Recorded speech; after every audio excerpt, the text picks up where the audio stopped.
Thursday keynote session. I want to welcome everybody. We have a wonderful turnout, and we've really enjoyed this conference so far, and I hope you will enjoy the presentation that we have for you now. Before we get into introductions with our keynote, we will let Scott Dickinson describe for us our sponsor for this session. Scott. Good afternoon, everyone. This keynote session is sponsored by Wolpert.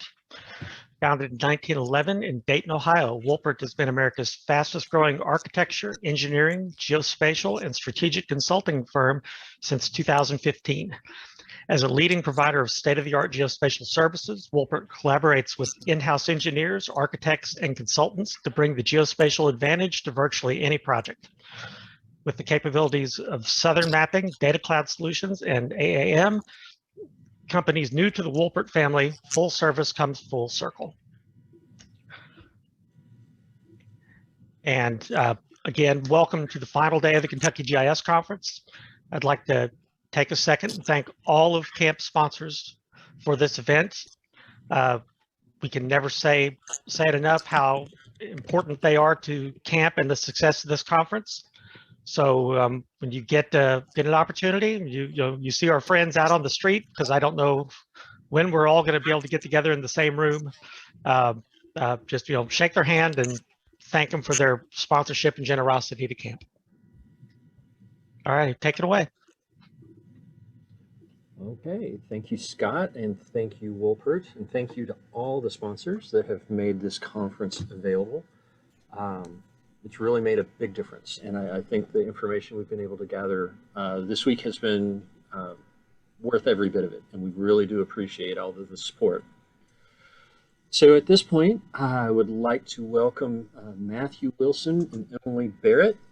They're going to be presenting on a theme that we've had a couple of presentations related to so far during our conference, relating to application of GIS for social justice and supporting vulnerable populations. So Matthew Wilson is an associate professor at the Department of Geography in the University of Kentucky and is an associate at the Center for Geographic Analysis at Harvard University. He directs MapShop, which is a research initiative currently focusing on questions of gentrification, justice, and openness.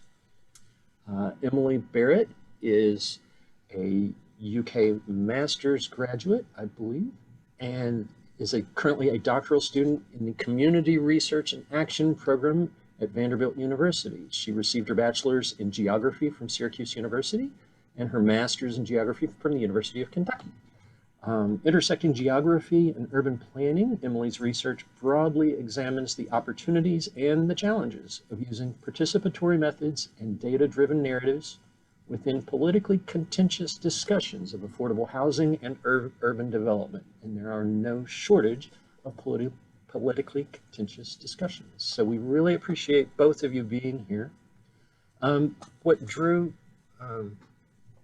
their work to our specific attention is Matt and Emily worked with the Lexington Task Force on Neighborhoods in Transition to identify and to communicate something that they called maps of vulnerability to displacement. So I'm very pleased to introduce the two of them to present on their work as a keynote for the 2021 Kentucky GIS Conference. Dr. Wilson, the floor is yours. All right, thanks, Drew. Can everyone hear me okay and see the slides?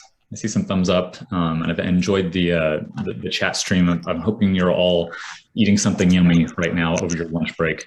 So just a quick note. Thank you to CAMP and to the organizers for putting this together. I think this is a really unique opportunity for Emily and I to share a little bit about some of the work that we've been doing in Lexington through some of our affiliations in universities. So this is a nice opportunity for us to show some of that work. The general idea of our talk is to kind of think generally about how maps allow us into conversations with key policymakers, how they allow us conversations with elected officials, how they help us facilitate conversations with communities that are concerned about predominant issues in our neighborhoods. And what we want to highlight, I guess, for you all today is some of our thinking about how maps sometimes work and do not work so well in facilitating those conversations between policymakers and the communities that they serve. So I'm going to talk for a little bit, then I'm going to hand it off to my colleague Emily, and then we'll wrap up hopefully before 30 minutes or so. So we're interested in hearing some of your questions as well. All right. Let's see if this works. All right. So as I'm sure anyone in this group can appreciate, when you see an official report or a newspaper article or some sort of media emerge where your maps have been highlighted, there is a kind of moment of feeling pretty excited, and that the work that you've done has shown up in some way to affect potential policies in our cities. And certainly, we're going to talk you through how our maps, how these 4 maps ended up in a report produced by the Task Force on Neighborhoods in Transition. And this is something you can read more about. If you're interested in the details of the report, this is all available online. If you Google Task Force on Neighborhoods in Transition, you can find a lot of the materials from this multi-year project. But we want to talk a little bit about how these maps were produced, and more importantly, how these maps produce certain kinds of conversations with the task force. The 4 maps that you see here were created by Emily and myself, along with some support from research assistants here at the University of Kentucky. And the maps represent a small portion of the data analysis and mapping work that we did in an advisory role, you might say, with the Task Force on Neighborhoods in Transition. And we'll get into some of the details of some of this data toward the end. For those of you who are not familiar with Lexington, it is a city that has one of the oldest urban growth boundaries. It, as a result, has increased pressure on housing, like many cities in North America. And in Lexington in particular, with new forms of development through TIF and other kinds of financing scenarios, new parts of downtown have been redeveloped. And this, of course, over the last 10 to 15 years, has put pressure on adjacent neighborhoods to downtown. And so the Task Force on Neighborhoods in Transition was really formed in order to try to create some conversations between key stakeholders in the city, key neighborhoods that are impacted by what they call transition, and the policymakers that are meant to represent these neighborhoods. So the actual task force purpose is identified here to identify ways to protect vulnerable residents from the consequences of neighborhood redevelopment and transformation, especially displacement, with an emphasis on preserving the history and the culture of communities. Now, the task force came into being in around 2018, and it culminated in this final report where we see some of our maps up here in 2021. And our role in MapShop, this is our MapShop logo, was never as a member of this task force. Emily and I actually just attended task force meetings as members of the public. And eventually we were asked to sort of do some data work for the task force. So this is already our relationship to the task force was a little bit strange, a little bit unusual, in that we were not officially members of the task force. We had no ability to vote on any particular recommendations, but we were members of the public that had obviously access to data and access to some mapping ability. And we'll talk a little bit about how that expertise played out in these conversations. And so this is sort of our attempt to think about the title for this track of how to use GIS for social justice, or how to use GIS to identify vulnerable neighborhoods. So just a little bit about MapShop. MapShop is a small, largely undergraduate and some graduate student research collective here at the University of Kentucky. This is just an animated GIF showing some of our media posts on Instagram. You can follow us at UK MapShop. But one of the things that MapShop is really interested in, or has been interested for the better part of 5 or 6 years, is how do we take the expertise of students and faculty here at the University of Kentucky and apply that expertise in useful ways to address some of the key issues that are impacting Lexington and the greater Commonwealth. So we want to highlight 3 lessons that are really kind of starting points for conversation that we'd love to hear your thoughts on as well. The first one being map making highlights how our work with spatial data is leveraged as expertise and often presented as the sole authority on a given topic. But we should not lean into that role. And this is something that Emily and I are arguing here. Instead, we should treat our role with data and maps as the starting points of conversations. And finally, just a note that sometimes maps do not necessarily work in moving us forward on these difficult conversations. I think it's natural for those of us who are committed to GIS and mapping and the broader project of geography to sort of assume that the map is going to reveal certain key elements that need to be focused on, or that the map is going to identify some truth of the quote unquote real world. And I think this is just a caveat to say sometimes maps don't necessarily move conversations forward effectively. Maps can sometimes actually make more opaque the processes of government or make more opaque the way in which vulnerability is defined in our cities. I'm going to turn this over to Emily now to talk a little bit about the neighborhoods in transition activities. Thanks, Matt, and hi, everybody. So you may have noticed that in Matt's introduction there that gentrification is not used in the terminology of the task force, right? It's the Neighborhoods in Transition Task Force. This was a very intentional choice by the task force leadership because they felt as though transition was a more encompassing term that sort of linked together the diversity of neighborhood change and linked together the sort of cyclical effects of neighborhood divestment and investment. And so if that still sounds like a little bit confusing and you're really not sure how gentrification fits into that, that's how Matt and I felt when we first began this work with the task force. We were confused what was transition and how it related to gentrification. So when we began our work, Matt, next slide, please, we asked the task force the following question. What are the indicators that neighborhoods are transitioning? And so what we're trying to really get to this is the spatial question of what attributes of neighborhoods and which neighborhoods need further support or stabilization. And though we posed this question, you can stay on the other slide, Matt, sorry. We'll just navigate the slide changing a little bit, please bear with us. Though we posed this question to the task force, they actually turned to us for an answer. And we felt a little bit uncomfortable being the first voice to kind of give a definitive list to these questions. And we felt uncomfortable for 2 reasons. Firstly, Matt and I were sat around a room with local practitioners, right? Experts in their own right, who were often working daily on the issues that we were discussing. And so Matt and I felt as though they actually had a lot to contribute, maybe more so than us at this initial stage of the conversation. Secondly, we felt uncomfortable because studies looking at the ways in which different cities have measured gentrification, such as one produced by Priest et al. In 2020 at MIT, highlight the importance that local decision-making plays in selecting appropriate attributes and setting meaningful thresholds, right? And these like indicators and thresholds, attributes and thresholds have really profound implications for policymaking. So rather than leaning into our expertise and creating a list of attributes that we found important, we instead proposed a participatory meeting where we asked the task force members and members of the public to identify the attributes that they think matter.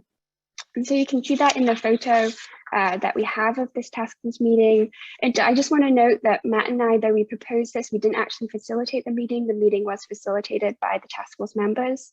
And essentially the way it worked was, as you can see in this picture, we had a bunch of large Post-it notes. We wrote out all of the different things that we could think about that might be attributes or indicators of transition and gentrification. And then once we've done that, everybody in the room, so the actual task force members and the members of the public, were given a little sheet with 5 of these red dots, and we went around the room placing the dots on the Post-it notes that we thought were most important, right? So trying to look at where we see the most dots, perhaps that being sort of a key priority for us to consider in our data analysis. And next slide, please, Matt. This kind of resulted in various tabulations and different Excel spreadsheets. And it was kind of a messy and imperfect process. But what it was really important for was generating a variety of conversation. And you can see that sort of in this category section on this list in the middle of the page. And so one of those conversations was such as whether an attribute was a predictor or a symptom of gentrification, and whether the presence of an attribute in a neighborhood was a sign that it was vulnerable to gentrification, or whether it was a sign that gentrification and displacement were already taking place.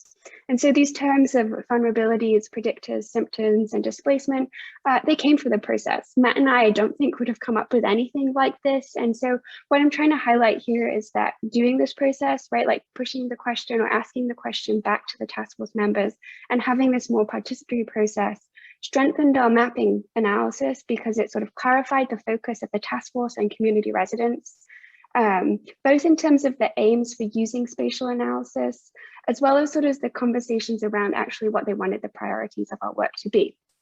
And so I'm going to pass it back to Matt now, and he's going to take us to what the next step was in this process. All right, thanks for that, Emily. So as Emily highlights here, there are key moments where we felt very uncomfortable or unsure of our role as experts in Lexington because of the number of planners in the room, the number of community activists and organizers that are in the room. And so this dot exercise was one attempt for us to try to push the expertise to the room of stakeholders on the task force, as well as members of the public that were attending these meetings. Once we identified the attributes, there was this other moment where we sort of had a situation where they had identified the attributes, and then they came back to the quote unquote mapping people to try to figure out where could we identify these attributes in certain neighborhoods in the city of Lexington. And so yet again, we were sort of brought into this process as sort of mapping experts or people who work with data or work with census data. And this showed up in one of our meetings back in 2019, where we designed an interactive mapping activity. So this was Emily and my attempt to try to figure out another way to engage the task force and members of the public in a discussion about how to identify neighborhoods in Lexington that hit a number of these key attributes that were identified through the dot exercise. Now, as you can probably anticipate, the idea of doing a live demo in front of a room of elected officials, task force members, stakeholders, and members of the public should bring all of us a little bit of trepidation. The idea of running a live GIS desktop software and pulling in different attributes from the census data or from property data gave us a bit more pause. And so we really wanted to figure out a more lightweight issue or a lightweight application that would allow us to really navigate some of the key areas of concern identified through the attribute dot exercise. And so we decided to use something called Social Explorer. Many of you probably have experience with this. At the University of Kentucky, we have a site license that allows us to use this rather freely. But what Social Explorer allows you to do, for those of you who don't have experience with it, it allows you to zoom in and out using different geographies, zooming in and out at different scales. So we could use block groups or census tracts or county level analysis. We can pull in street names to kind of give members of the public a better sense about what part of the city we're looking at. And importantly for the task force, we could then ask the task force to propose what questions to ask of the map. So this is less about us trying to show the task force which parts of the city we should pay attention to, and more providing the ability to drive the computer while the members of the task force could ask key questions, zoom into different parts of the city in a relatively live way. Now, in Social Explorer, there are multiple ways to carve up data. There are multiple ways to choose which data sets to compare.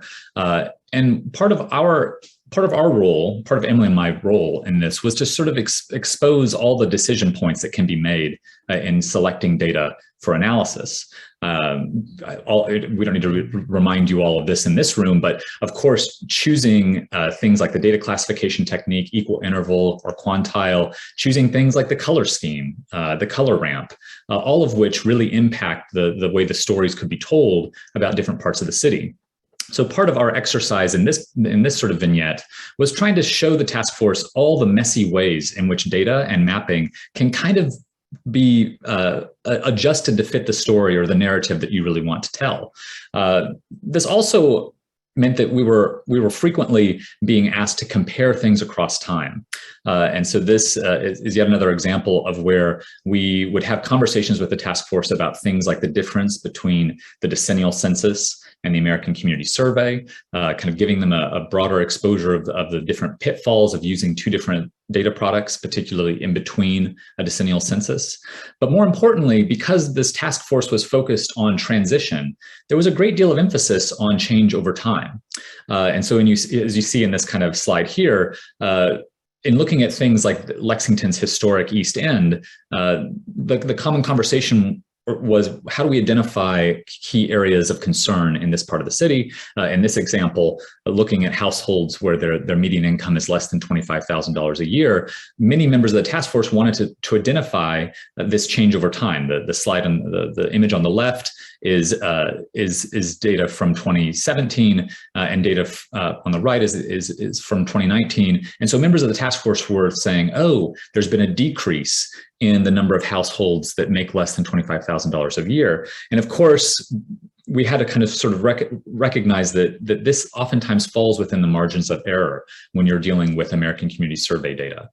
So yet again, in as much as we wanted to help the task force identify key areas of concern and really sit in the back seat while they decide what they wanted to focus on and we drive the map, there were these key moments where we had to sort of make some recommendations or provide some clarification about how this data can be used in appropriate ways.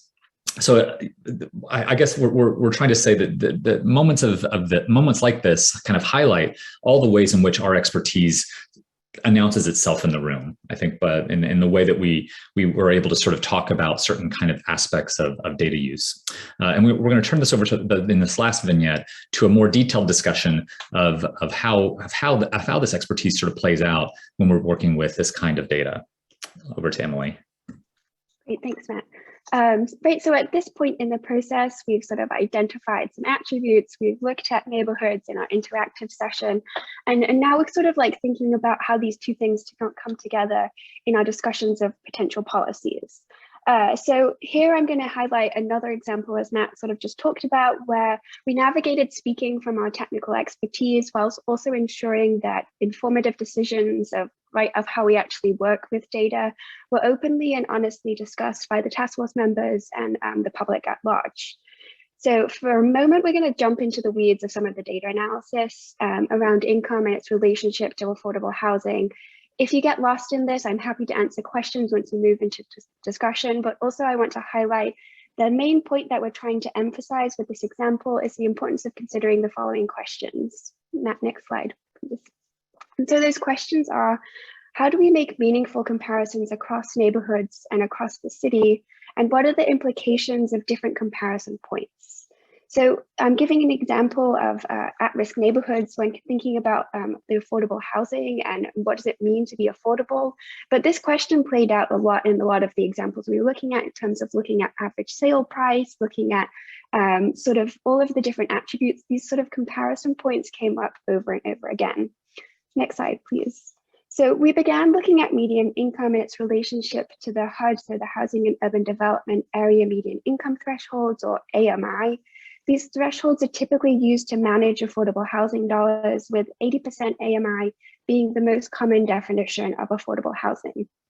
So importantly, as some of you are most probably aware, this AMI calculation is based on a citywide, or in Lexington's case, a countywide average that masks like differences and inequities in income as they vary across space. It just gives you one variable for the entire city. So when we began looking at the median income within Lexington, we were struck by the fact that many of the areas facing the pressures of gentrification fall well below this 80% AMI threshold. In other words, if we built affordable housing units in these neighborhoods, they would still remain unaffordable for the majority of residents currently living within this neighborhood.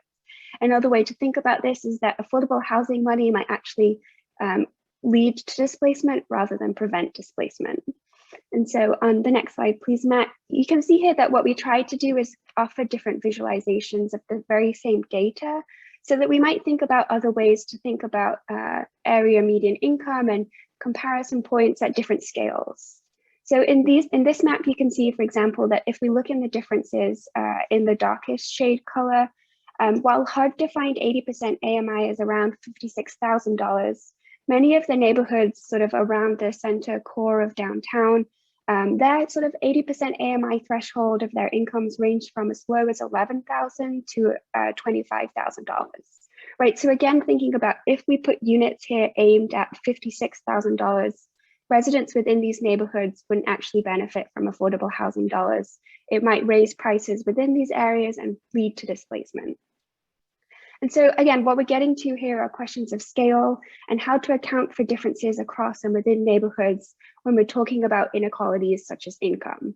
And again, right, this is where like Matt and my experience within how to look at different data visualizations, how to link it with the ways in which we categorize and then represent data sort of helped us to have this conversation about what is it when we think of what does affordable housing mean in the context of Lexington, both at a city scale and a neighborhood scale. So on the next slide, please, Matt. To return us to sort of the big picture for a moment, the questions I posed at the beginning were how do we make meaningful comparisons across neighborhoods and across the city? And what are the implications of these different comparison points? Right, so do we compare incomes at the neighborhood level, or here sort of the stand-in for that being the census tract, or do we look at citywide, countywide levels of AMI and income? There isn't an easy or clear-cut answer to this, and indeed Matt and I, we kind of refrained from thinking about there being an easy answer. But I want to highlight that the stakes for this question are really significant for residents. And so although there isn't an easy answer, it is significant for public policy around affordable housing. And as well as, right, there's a bunch of questions and sort of decisions that we made here that are also have no easy answers, but remain relevant for political conversations.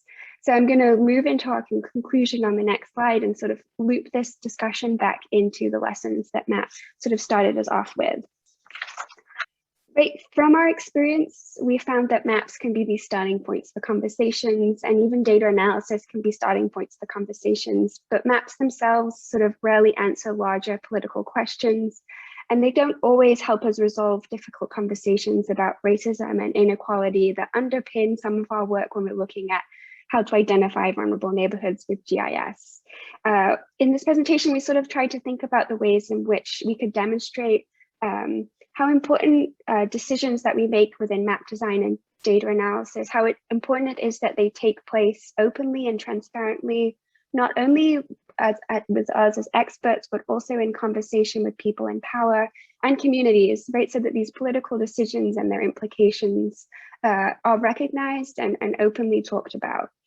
We think part of this is being reflective about our expertise and thinking about the ways in which it's leveraged and the ways in which we do and do not have control over those moments.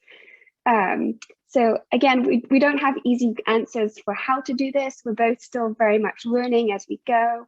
And now as we move into maybe some questions and discussions, we welcome your insights, and we hope we can engage in a conversation with you as practitioners, also sort of working on similar issues. And thinking about this question of what roles should we serve when we're being called on to provide technical or academic expertise, especially in political processes where the stakes for community residents and the stakes for the cities in which we live in are pretty high. And so, yeah, welcome Matt to join in if you have any other concluding thoughts. No, that's great. Thanks for summing that up, Emily. And I think we'll pass it back to Drew and see what we can talk about in terms of some Q&A here. So thank you.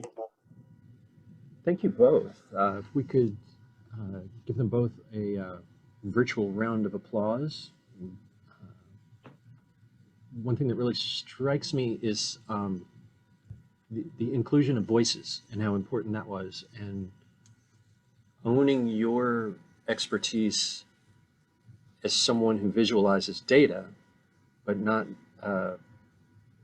claiming expertise on the data per se. I think that's an important nuanced distinction that it's very easy to fall into that trap. And I very much appreciate your message on that. One question I had, you're at a relatively a very well-resourced academic department university. And so you have that, you had that behind you when you were participating in the conversations. Would you have any guidance for some of the practitioners in the audience who might be municipal employees, right? And so it would be harder for them to establish the distance that you were able to have when you walked in to the conversation.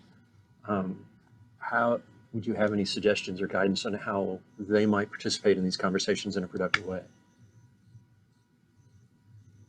Yeah, that's a good question. Emily, do you want to say anything to that, or shall I jump in? You go first and I can follow up.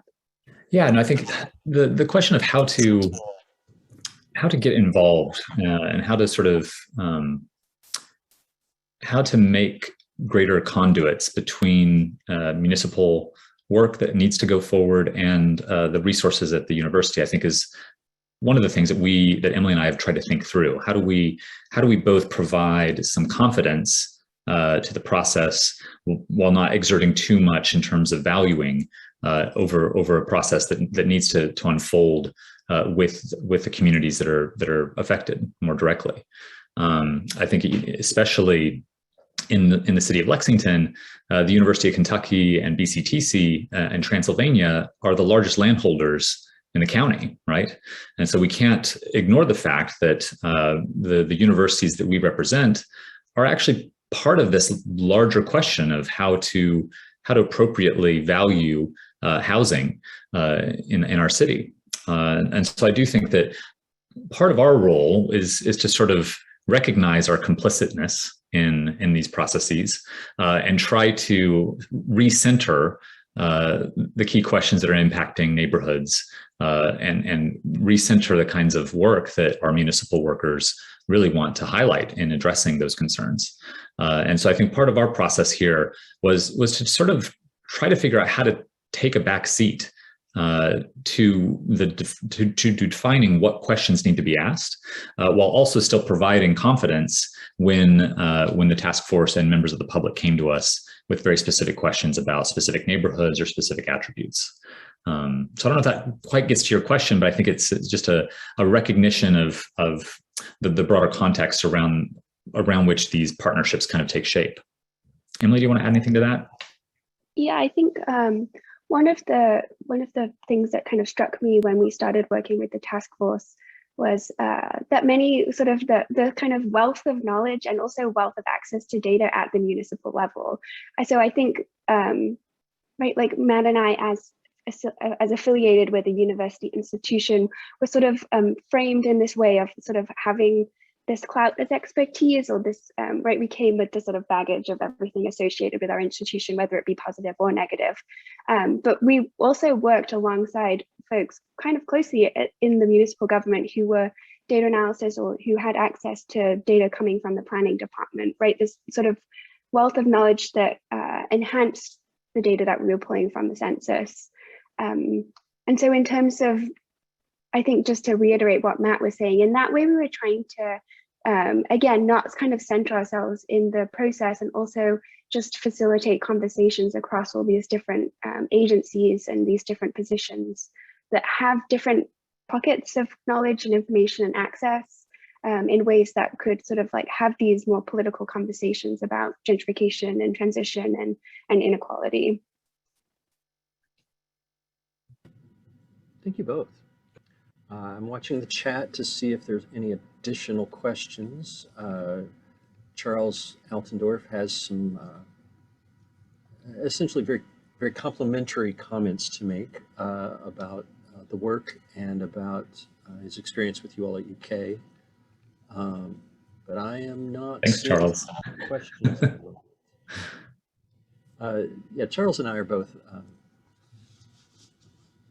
persistent advocates for UK. It's unapologetically so. We're also big proponents for the work that is done at all of our universities. We have tremendous academic input coming in from all across the state, and it's part of what makes this such a strong organization. So, well, seeing no other specific questions, I'm going to ask for another round of applause. And again, really want to thank you, Matt, Emily, both, for a wonderful presentation, for the thoughtful approach, and giving us something to think about here in our own work, in our own communities.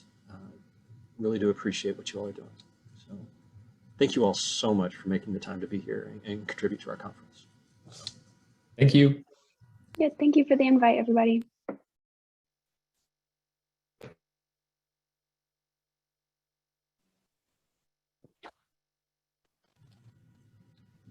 So with that, we have a few odds and ends to sort through. President McKinney, if you would like to take things from here. Of course, yeah. Let's do it. All right. So first off, thank you as a president of camp, Matthew Wilson, and Emily Barrett for that presentation. That was wonderful. Obviously one of those ones that makes you think, makes you realize we could do more, and that we're in an industry that can help. So again, thanks for taking the time speaking with our folks. I know our members, constituents at camp really enjoyed that. So with that, we're going to move on to the next portion of our general session here. As you can see from the screen share, I think we've got our camp election results and our swearing in, followed by the camp awards. We've got the map gallery awards after that, and then we'll be breaking, and there's 2 more sessions, blocks of sessions after that, so 4 sessions total, and then our wrap up. So with that, we're going to go ahead and dive on in. We are right on time. Love when that happens. So the election results, as president of camp this year, I do have the honor to announce those. First and foremost, I do want to thank the nominations committee, Matt Wagner as the committee chair this year. Thank you, Matt Wagner. Derek Hunt, Jennifer McIntosh, and Eric Muncie. Thank you also very much for your diligence and hard work in getting the folks through the process of nomination and eventually election, which is where we are at this point. So without further ado, I'm going to go ahead and walk through the next couple of slides. The available positions for this year are president-elect. So big duty. We're really excited about that opportunity coming in. The secretary as well. I got some big shoes to fill with Lewis Hill ending his tenure. And then we've got 3 directors. We do this every year. We rotate 3 directors in, 3 directors out to a 2-year term. So with that, let's move on to the next slide. Oh, and as you can see, polling opened on Friday, September 10th and closed on Friday, September 24th. So short window, crazy times, but really appreciate everyone taking the time to go out there and vote. This is very important for the longevity and success of our organization. So without further ado, the results.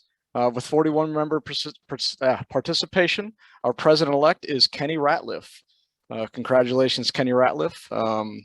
As you probably other past presidents have heard, congratulations and condolences. But again, you'll be standing on the shoulders of giants. You've got a lot of folks in your field that can help you out and carry you along. But we obviously know you're going to do a great job. Next up is Secretary Tara Maynard. Congratulations. Super excited to have you on the team. Really looking forward to your work. This is obviously something that's very important because we talk a lot, we do a lot, we need a lot. So it's always nice to have that backup whenever we have to say, well, what did we say? What did Drew decide? So on and so forth. So really excited for that. And next we've got our 3 directors. First up is Darren Jones. Second is John Chester. And third, we have Chris McNeese. Congratulations. Welcome to the team. Welcome to the executive board. Really excited to have you all part of this team, going to the meetings, having thought and ideas on the direction of camp. Of course, we obviously listen to our members, but we are the voice to kind of get things, or we are the people that kind of get things moving across to the finish line, if you will. So be prepared to work hard, not too hard, and we also have some fun too. So again, welcome. Thank you so much. Super excited to have you. With that, I would like, for those that are available, we've had confirmation that most are here, except for I think Derek was not able to be with us. He's out of town. But if you all would unmute yourself, if you have a camera, let's go ahead and turn that on. And we are going to have the swearing in from Trisha Brush, our consummate swearing in official. She's got the goods to do it. So let's make it happen. Trisha, I will hand it over to you. All right. Well, congratulations, everyone. And it's going to be a fun year. Repeat after me. This is the swearing in part. I state your name. I, Kenny Ratliff. I, John Chester. I, Tara Maynard. I do solemnly swear to abide by the Constitution and bylaws Do solemnly swear to abide by the Constitution and bylaws of the Kentucky Association of Mapping Professionals of the of the Kentucky Kentucky Association of Mapping Professionals, and to faithfully perform the duties of my office to the best of my ability. and to faithfully Faithfully perform the duties of my perform the office duties to of the my best of my ability. to the best of my ability. Congratulations. Thank you. Thank you. Back Thank to you. Andrew. Thank you, Tricia. Thank you all. Congratulations, round of applause. Thank you seriously for stepping up. It means a lot to us as an organization to have more folks involved, and it's nice to see some fresh faces. So hopefully maybe at the next, maybe not the next quarterly, maybe the next one after that, we can all get together for our group picture that will smack on the website. That's always exciting to do. So again, thank you. I think sometimes we'll have you, kind of wave, do a little song and dance, but I guess you just don't have to do that this year. So you're lucky. So with that, thank you all very much. We'll move on to the next item on our agenda, which is our camp awards. So with that, I believe, Anne-Marie, I have the slides. If you just want to tell me when to scroll through, we can do it that way. Sounds good. All right. Is my video on? It's not popping up for me. It's on. We can see you. Okay, cool. All right, good. Okay, go ahead. Okay, so for this year's 2021 awards presentation, normally we will present our 3 annual camp awards, which are the exemplary system, our service to the GIS and mapping community, and our service to camp award, as well as our semi-annual award, the camp's president award, which is at the current president's discretion. And so unfortunately this year, we only had, yeah, go ahead, you can advance one. We only had 1 category that received any nominations. So this is my plug, you guys. Send in your nominations if you know of anybody who's doing great work in the GIS community. I have made it where the awards nomination form is always open and accepting nominations year round, except for when we're voting. So that is at campro.org. And you can click on the About Camp tab to find the awards page. And with that, I would like to announce who this year's winner is. Go ahead, Andrew. Congratulations to Brian Bunch for his work on our new geodetic, I'm going to get this wrong. Drew Andrews, do you want to say a little bit about it? I know you're who submitted the nomination, and I apologize, I didn't have this pulled up in time.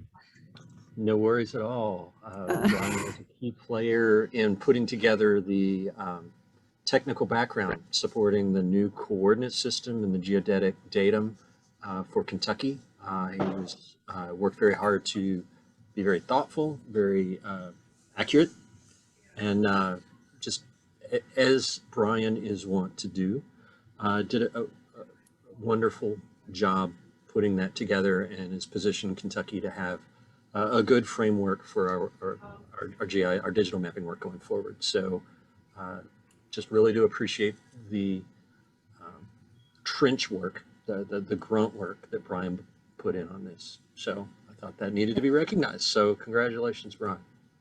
Absolutely. And this is something that impacts every single one of us as GIS users in the state of Kentucky, in the Commonwealth of Kentucky, I should say. So thank you, Brian, again, for all of your hard work, and we are proud to recognize you for it. All right. Next slide, please. And our other award that we have to present this year is our Camp Past Presidents Award. And this recognizes the effort of our outgoing president for the past 2 years so far as he moves into his lame duck session as our past president. Andrew McKinney has really pioneered this whole virtual conference situation. He was planning an in-person conference for 2020 and had to quickly change to a virtual conference. He's kept camp afloat and given our ship a rudder during these strange times, and we're just very appreciative of everything that Andrew McKinney has done as our current president. So thank you very much, and he'll be getting his award whenever we get a chance to get it to him. All right, Awesome. next slide, please. Yeah. This would be so much more fun if I actually got to hand things to people. I know, right? So much fun giving people stuff. All right, one more slide, I think. Oh yeah, you're right. So just as a reminder, there is the direct URL to go submit your nomination for the camp awards. These are the ones that anyone who is a member of camp is welcome to nominate anyone else or yourself if you think you're doing something great. And it's totally okay to pat yourself on the back and give yourself some kudos because we all do great things. But submit your award nominations, please, please, please. And one more little plug, I didn't put it on the slide, but we also, as the awards committee, assist with the fellow of camp selection process. And that is another way to recognize your fellow camp members who have served the organization on our executive board in the past, as well as been an active participant for 10 years. There's a couple of other little requirements on there, and that is on the fellow of camp nomination page, which you can get to again from campro.org and clicking on the About Camp tab. That's all I've got for today. Thanks, guys. Oh, the Awesome. president's. Thank you, Anne-Marie. Stick around for just a second, please. All right. So thank you, Anne-Marie. Thank you for chairing the awards committee this year. Super appreciate it. You always step up when I need you to. So with that, I also want to announce my President's Award for this year. I went behind your back to the previous committee chair, to Caitlin Henry. So Caitlin, thank you very much, as well as Ray Rush, our treasurer, for making this happen. I could have given 10 awards away. There's so many people that have helped me, but I just kept going back to Anne-Marie in my head because ever since I became a director, she always had my back. She always gave me honest feedback, which is what I always need. Anytime I needed something, she was always there, diligent with emails, giving me everything that I asked for. So I couldn't have done what I've done so far without her support. She helped with the leadership summit this year. She stepped up as the awards committee. She was a past committee chairman for the communications, and just an all-around fantastic individual. So with that, I want to give my President's Award to Anne-Marie Sacra. I couldn't not give away an award. Anne-Marie, come on now. This is my one chance. You're well-deserving. I'm sure everybody knows that. I've got it on my living room. My cat's been hanging out with it, so we'll get it to you as soon as you can. Awesome. All right. Thank you. No, thank you. Thank you for your hard work and really, really appreciate your dedication to this organization and to me personally for helping me shepherd along these crazy 2 years. So congratulations. Thank you. You're welcome. I had a feeling you probably figured it out just because you're, well, smart, when you pop so. that slide up, golly. No, I didn't know. What a surprise. Thank you. Good. You're very welcome. No, thank you. All right. With that, we're going to move on to the Map Gallery Awards. DJ Biddle, I believe I've made you a co-host. Yeah, there you are. Fantastic. Hey. All right. So I'm going to stop sharing my screen. I think you've got yours. So I do. And away we go. All right. Thanks. Thanks, everybody. For those who participated in the Map Gallery this year, congratulations to all. There were some excellent story maps, wall maps, and a couple of really cool dashboards to share with everyone. So without further ado, I would like to present the winners of the 4 categories for which we had entries. We did not have any student maps this year. So I'm trying to share my screen here. And I think you got it now. And yeah, so without further ado, our 4 winners. Oh, what happened to your name? Chelsea from the Barron County, Barron Regional Area Development District, I believe. Is that what happened to? Oh, there we go. Okay. Yeah, Chelsea Carroll from the Barron River Area Development District. Your story map, this is your Logan County, was our winner. So congratulations and good work on that story map. For best wall map and cartographic design, we have William Lyons from QK4 Inc. Really cool visualization of our oceans and bathymetry. So excellent job there. Stick around on the virtual stage because you are the winner of the best wall map for spatial analysis category as well. Congrats. And then our final category for which we had entries was the best dashboard and web app. And we have Nate Heisler from Barren River Area Development District. So Brad, really cleaning up this year. Well done. Your WebGIS presence is noted and appreciated. So thanks to everybody for participating. Congrats to our winners, and looking forward to maybe having the in-person gallery again next year. Remains to be seen, but you know, please consider submitting your work for next year when the time comes. So for those winners, we'll have a gift card to the camp store, and those will be just codes that you can use to grab some camp stuff, cool t-shirts, coolers, etc. And we'll have a trophy headed your way, and I'll reach out and make sure that we have your address so that you are so we send it to the right place. So again, thanks everybody. I really appreciate your hard work, and it's always a pleasure to see what everybody's been up to. So thanks. I'll turn it back over to Andrew, and I will stop my screen share, and hope you have a wonderful rest of your conference.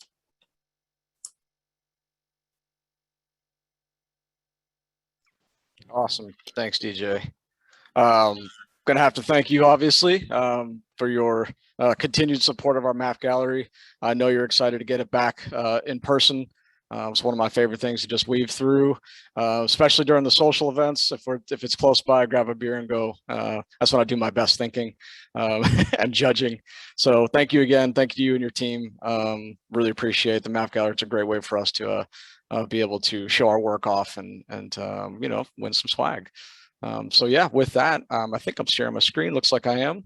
I'm going to pass it back to Drew, our president-elect, to wrap up this session. And yeah, rock and roll. Thanks, everyone. I just want to thank everyone. I want to thank Andrew for his great work this year. Congratulations to the new members of the XCOM. Congratulations to the Map Gallery winners. Congratulations to Brian. Always just an amazing amount of work that people put in, and you know, just always a pleasure to be able to recognize so many people doing so many great things. We're in the home stretch. The next session is going to start in just over 30 minutes. Be sure to go back to your email to access that link, and hope everybody enjoys the afternoon. And don't forget, after the last presentation is over, we will be coming back in for a short little wrap-up session just to chat a bit and shut things down. So we will see everybody shortly, and thanks a lot. Congratulations, everyone. Super proud of you. Awesome. Thanks, everybody. Thanks, Drew. Thanks all. See you all in the next session.